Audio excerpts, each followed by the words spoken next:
Hi hello welcome back to my YouTube channel. So ನಾನಿವತ್ತು ಮಾಡ್ತಾ ಇರೋ ರೆಸಿಪಿ ಏನಪ್ಪ ಅಂತಂದರೆ ಪೂರಿ ಮತ್ತು ಬಟಾಟೆ ಪಲ್ಯ ಹೇಗೆ ಮಾಡೋದು ಹೇಳಿ ತೋರಿಸ್ಕೊಡ್ತೀನಿ ಬನ್ನಿ. ಸೊ 2 ಈರುಳ್ಳಿ, 1 ಟೊಮೆಟೊ ಮತ್ತು ಕರಿಬೇವು ಸೊಪ್ಪು, ಹಸಿಮೆಣಸು, ಸ್ವಲ್ಪ ಕೊತ್ತಂಬರಿ ಸೊಪ್ಪು ಅದು ಕಟ್ ಮಾಡ್ಕೋಬೇಕು ಕೊನೆಗೆ. ಸೊ ಶುಂಠಿ ಬೆಳ್ಳುಳ್ಳಿ ಪೇಸ್ಟು ಮತ್ತು ಬೇಯಿಸ್ಕೊಂಡಿರೋ ಬಟಾಟೆನ ಈ ಥರ ಸಣ್ಣದಾಗಿ ಈ ಥರ ಮಾಡಿಟ್ಕೋಬೇಕು. ಸೊ ಇವಾಗ ಒಂದು 2-3 ಸ್ಪೂನ್ ಎಣ್ಣೆ ಹಾಕ್ತಾಯಿದ್ದೀನಿ. ಸೊ ಇದಕ್ಕೆ ಇವಾಗ ಸಾಸಿವೆ ಜೀರಿಗೆ ಹಾಕ್ತಿದ್ದೀನಿ. ಸೊ ಇವಾಗ ಹಸಿಮೆಣಸು ಹಾಕ್ತಿದ್ದೀನಿ ಮತ್ತು ಕರಿಬೇವು ಸೊಪ್ಪು,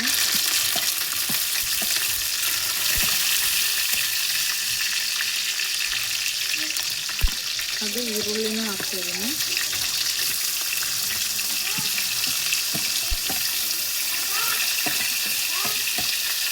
ಚೆನ್ನಾಗಿ ಮಿಕ್ಸ್ ಮಾಡ್ಕೊಳ್ಳಿ. ಇದನ್ನು ಇದಕ್ಕೆ ಚೆನ್ನಾಗಿ ಮಿಕ್ಸ್ ಮಾಡ್ಕೊಳ್ಳಿ. ಈರುಳ್ಳಿ ಕಲರ್ ಚೇಂಜ್ ಆಗೋವರೆಗೂ. ಸೊ ಇವಾಗ ಸ್ವಲ್ಪ ಆಗದೆ. ಸೊ ಇದಕ್ಕೆ ಟೊಮೆಟೊನೂ ಹಾಕ್ತಿದ್ದೀನಿ.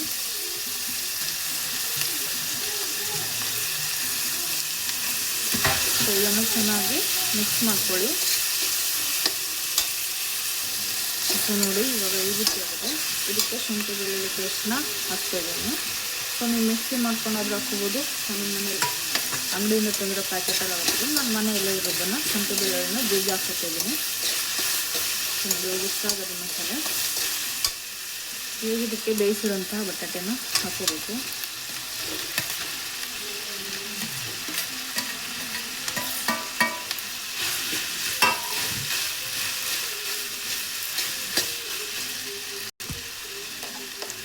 ಇವಾಗ ಇದಕ್ಕೆ ರುಚಿಗೆ ತಕ್ಕಷ್ಟು ಉಪ್ಪು ಹಾಕ್ತಿದ್ದೀನಿ. ಹಾಗೆ ಅರಿಶಿನ, ಹಾಗೆ ಇವಾಗ ನಿಮಗೆ ಎಷ್ಟು ಬೇಕಾಗುತ್ತೆ ಅಷ್ಟೇ ನೀರು ಹಾಕ್ಕೊಳ್ಳಿ. ಚೆನ್ನಾಗಿ ಮಿಕ್ಸ್ ಮಾಡ್ಕೊಳ್ಳಿ. ಸೊ ಗಟ್ಟಿ ಪಲ್ಯ ಮಾಡೋದಿದ್ರೆ ನೀರು ಹಾಕೋ ಅವಶ್ಯಕತೆ ಇರೋದಿಲ್ಲ. ಹಾಗೆ ಮಿಕ್ಸ್ ಮಾಡಿಕೊಂಡು ಒಂದು 5 ಸೆಕೆಂಡ್ ಬೇಯಿಸ್ಕೊಂಡ್ರೆ ಆಗ್ತದೆ. ಸೊ ಇದು ನಾನು ಸ್ವಲ್ಪ ಬಾಜಿ ಟೈಪ್ ತೆಳ್ಳಗೆ ಮಾಡ್ತಿದ್ದೀನಿ. ಸ್ವಲ್ಪ ಗಟ್ಟಿನೂ ಅಲ್ಲ ತೆಳ್ಳಗೂ ಅಲ್ಲ, ಈ ಥರ ಮಾಡ್ತಿದ್ದೀನಿ.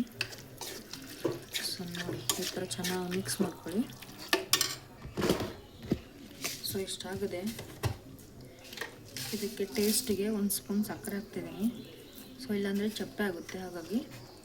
ಸೊ ಇದಕ್ಕೆ ಲಾಸ್ಟಲ್ಲಿ ಕೊತ್ತಂಬರಿ ಸೊಪ್ಪನ್ನು ಆ್ಯಡ್ ಮಾಡ್ತಾಯಿದ್ದೀನಿ.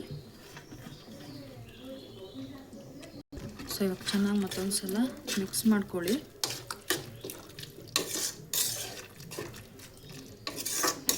ಮಿಕ್ಸ್ ಮಾಡಿಕೊಂಡು ಒಂದು 10 ಸೆಕೆಂಡು ಇದನ್ನು ಮುಚ್ಚಿಕೊಂಡು ಪಲ್ಯ ರೆಡಿ. ಸೊ ನೋಡಿ 5 ಸೆಕೆಂಡ್ ಆದಮೇಲೆ ಓಪನ್ ಮಾಡ್ತಿದ್ದೀನಿ. ಸೊ ಇಷ್ಟಾಗಿದೆ. ಸೊ ಇಷ್ಟಾದರೆ ಸಾಕು. ಸೊ ಪಲ್ಯ ರೆಡಿಯಾಗಿದೆ. ಸೊ ಇಷ್ಟೇ ಸಾಕು. ನಾನೀಗ ಗ್ಯಾಸ್ ಕ್ಲೋಸ್ ಮಾಡ್ತಿದ್ದೀನಿ. ಸೊ ನಾನಿಲ್ಲಿ ಗೋಧಿ ಹಿಟ್ಟು ತೊಗೊಂಡಿದ್ದೀನಿ. ಅದಕ್ಕೆ ರುಚಿಗೆ ತಕ್ಕಷ್ಟು ಉಪ್ಪು ಹಾಕ್ತಿದ್ದೀನಿ. ನಾವು ಮೈದಾ ಹಿಟ್ಟಲ್ಲಿ ಮಾಡಲ್ಲ, ಗೋಧಿ ಹಿಟ್ಟಲ್ಲೇ ಮಾಡ್ತಿರೋದ್ರಿಂದ ಗೋಧಿ ಹಿಟ್ಟು ತೊಗೊಂಡಿದ್ದೀನಿ. ಉಪ್ಪು ಹಾಕಿ ನೀರು ಹಾಕಿ ಹಿಟ್ಟಲ್ಲಿ ಕಲಸುವ. ಸೊ ನೋಡಿ ಈ ಹದಕ್ಕೆ ನಾನು ಕಲಸಿಟ್ಕೊಂಡಿದ್ದೀನಿ. ಇವಾಗ ಉಳ್ಳೆ ಮಾಡ್ಕೊಳ್ಳುವ. ಸೊ ನೋಡಿ ಈ ರೀತಿ ಉಂಡೆ ಮಾಡಿಟ್ಕೊಂಡಿದ್ದೀನಿ. ಇವಾಗ ಒಂದೊಂದೇನ ಮಾಡುವ. ಸೊ ನೋಡಿ ಪೂರಿನ ಲಟ್ಟಿಸ್ಕೊಂಡು ಇಟ್ಕೊಂಡಿದ್ದೀನಿ. ಸೊ ಆವಾಗಲೇ ನಾನು ಎಣ್ಣೆನ ಬಿಸಿಗಿಟ್ಕೊಂಡಿದ್ದೀನಿ. ಎಣ್ಣೆ ಸ್ವಲ್ಪ ಬಿಸಿ ಆಗ್ತಾಯಿದೆ. ಸೊ ನೋಡಿ ಎಣ್ಣೆ ಬಿಸಿ ಆಗೋದು. ಇವಾಗ ಹಾಕ್ತಾಯಿದ್ದೀನಿ.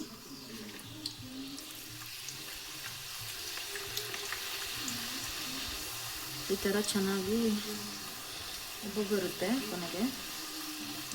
ಸೊ ಪ್ಲೀಸ್ ಚಾನಲ್ನ ಯಾರೆಲ್ಲ ಸಬ್ಸ್ಕ್ರೈಬ್ ಮಾಡದೆ ನೋಡ್ಕೊತಿದ್ದೀರಾ ಪ್ಲೀಸ್ ಸಬ್ಸ್ಕ್ರೈಬ್ ಮಾಡ್ಕೊಂಡು ನೋಡಿ.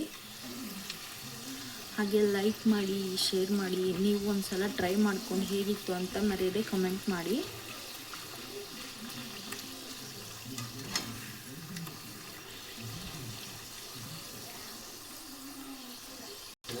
ಸೊ ನೋಡಿ ಇಷ್ಟಾಗಿದೆ.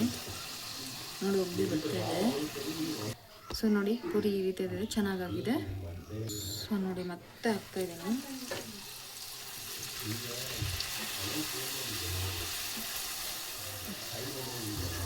ಗರ್ಗರಿಯಾಗಿ ಚೆನ್ನಾಗಿ ಆಗ್ತಿದೆ. ಸೊ ಇಷ್ಟ. ಸೊ ಪೂರಿ ಮೆತ್ತಗಿರಬಾರ್ದು, ನಮಗೆ ಕ್ರಿಸ್ಪಿಯಾಗಿರಬೇಕು. ಸೊ ನೋಡಿ ನೋಡಿ ಎಷ್ಟು ಚೆನ್ನಾಗಾಗಿದೆ ಪೂರಿ ಹುಳಿ.